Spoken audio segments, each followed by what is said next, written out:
కారం రంగు రుచితో ఉంటుంది. ఆచి మిరపపొడి అదరగొట్టే కారం రంగు రుచి.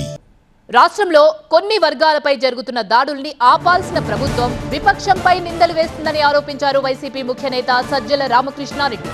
రాష్ట్రంలో ఏం జరిగినా వైసీపీ నేతలే బాధ్యులు అంటున్నారని మండిపడ్డారాయన. రోజు నిస్సహాయులైన దళితుల మీదనో మహిళల మీదనో చిన్నపిల్లలు మళ్ళీ ఈయనే ఊగిపోతాడు కోపంతో.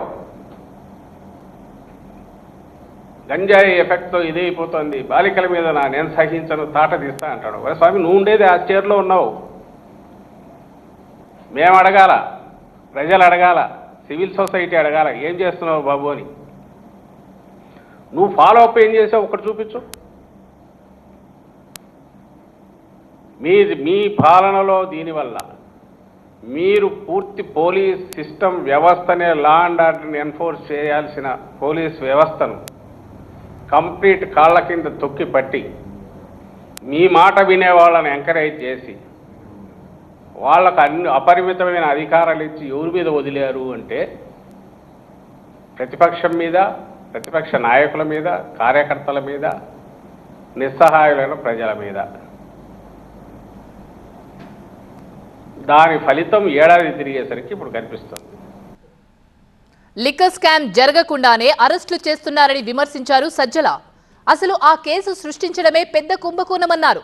వాళ్ళు అనుకున్న విధంగా ఈ కేసులో అరెస్టులు చేస్తున్నారన్నారు.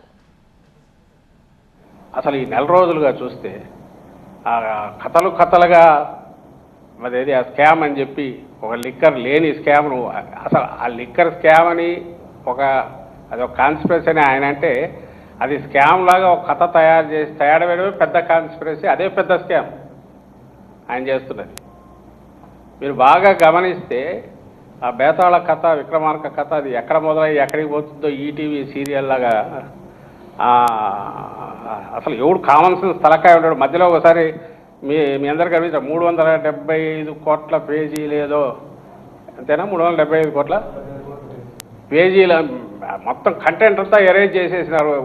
అయిపోయింది దొరకదు, అయినా సరే పట్టుకున్నారన్నారు. అసలు 375 కోట్ల పేజీలు ఎక్కడ ఏది చేయడం అంటే అది ఏందో అది ఎవరికి అర్థం కాదు. మళ్ళీ మర్చిపోయినారు, దాన్ని పక్కకు తోసినారు.